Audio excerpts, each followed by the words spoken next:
Today I'm with the pastry goddess. She's an experienced chef.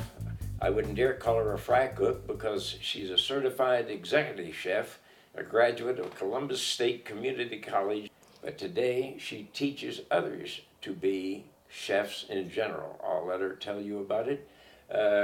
Sharon Pallas, where do you work today?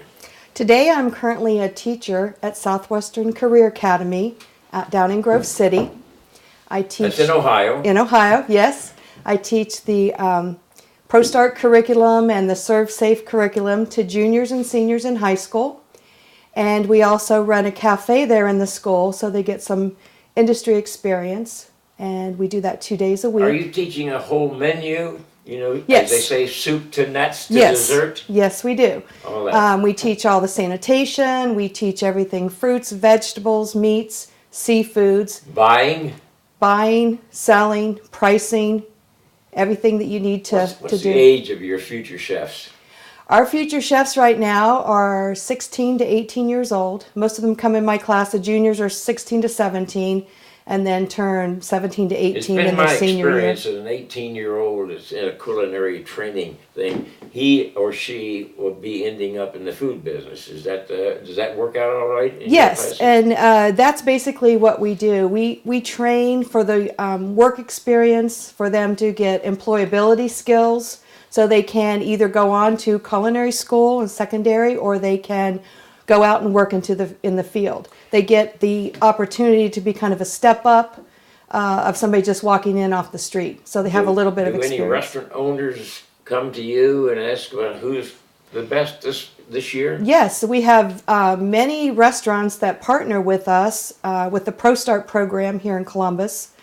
And we have Rusty Bucket, Bob Evans, Panera is working with us, also Chipotle.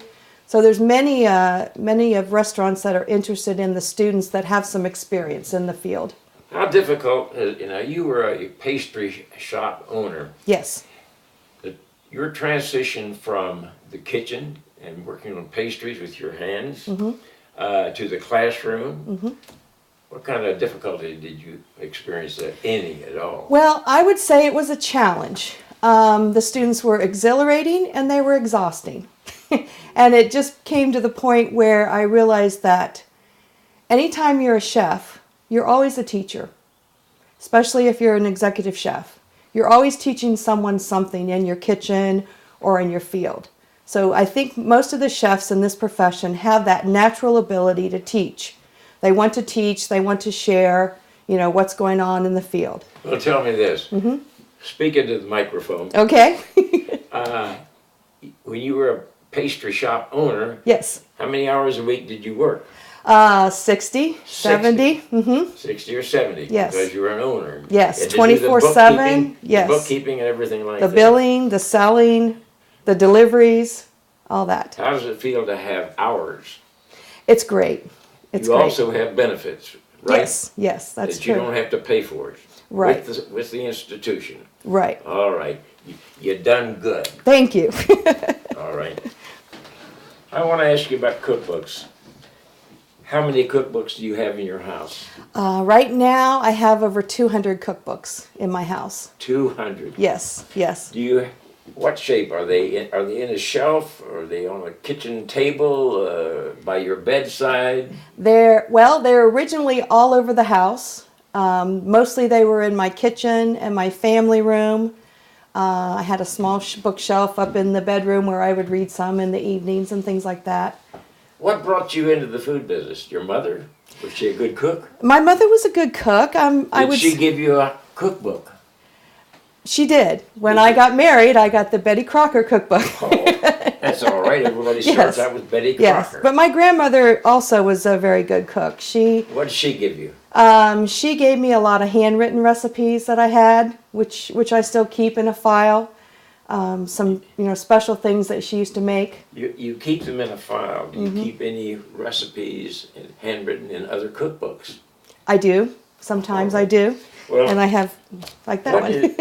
This is your Bible as a professional pastry chef, right? It is. What is it? One of them. Tell me about this it. Is You don't really cook with that. You do. This weighs 3 pounds. It feels like Charlie Trotter put this out. This is that's a 3-pound cookbook. It is, but it's Tell a me good about it. cookbook. It's a classic French, basically it's an encyclopedia of cakes, pastries, cookies, all kinds of chocolate confectionery desserts.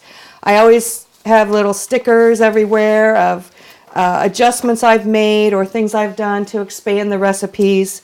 The pages are pretty stained and frazzled. The binding is coming apart in a lot of places, but it's gotten a lot of use because I go to this. This is my go-to book a lot. Today you're using a lot of Post-it notes on the edges. Yes, I am. I am. Right. And I was brought up in a time when you never wrote in a book. You just never wrote in a book. And I guess because we've always had little Post-it notes or little note cards that we could put in those. You're taking away some of my history. I find the love letters and the scribblings on the borders to be great. Right. So that's where the Post-its come in because things I've done. Some of the like the frangipane recipe, which I use very very often. I've edited it to expand it, reduce it, whatever. If I have to make 400 tarts instead of 200 tarts, then that's what. I've just put the Post-it notes in there to keep track of those. But the other part of that is the professional baking book, which again I've come to a lot with a lot of notes. It's pretty worn and frazzled up. Now it comes with a beautiful color cover on there for the newer editions. Any written by hand notes in there? I do have some handwritten notes in some of these sections. In here where I've added, or mostly it's been, just to recalculate recipes, and it feels kind of flowery too, because I've had some. You're a pro in the business. It's fallen apart, but it's still a good book to go to. Well, you live in Columbus, Ohio. I do. And this is typical. Was this put out by a church? This was a church book that I've had for many, many years. Yes. Home Cooking Secrets of Columbus, meaning Ohio. Right. Do you have the Marzetti recipe in here? I don't know if I've not. Marzetti is a famous local name. Right. Yes. Famous for salads. Yep. And still operating. What's in it that you like? My favorite recipe in here is the Buckeyes. It's the classic Buckeye recipe. The only thing... You mean peanut butter and Peanut chocolate? butter Buckeye chocolate, yes. That everyone in Columbus, Ohio, and most of Ohio should know how to make or should make at one point. So I've always used that recipes. The bread and roll recipes are very handy. Did these come from individuals? Or they did. Individuals in the church that produce this, and there's lots of different meat and poultry. The fun thing is seeing the little things that say, A little history. Where'd you get this? Who gave it to you? My mother gave it to me. Is she a Presbyterian? She is. Okay. Yes. You passed. Thank you. Here's what. Flavors of old world and new. Yes. Taste the future. Yes.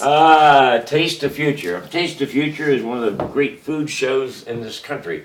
It's 23 or 4 years old. It was started at Columbus State and started originally by Todd Barnum and Carol Kaiser. Yes.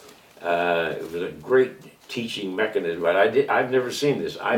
I attended all of the first 21 Taste the Futures. Oh, okay, great. In behalf of the Dispatch when I was writing about restaurants, because each of these is supposed to be, are these recipes supplied by the students? No, these are all recipes supplied by chefs. By the chefs. Local chefs, and they're, most of them are their restaurants. That would be, what year, I think this was 1992. 1992.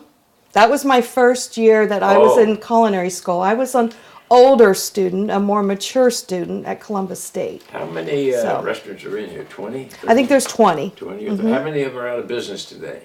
A lot of them. Oh, a lot of them. All right. Some of the classics are still there. Why do you keep this one?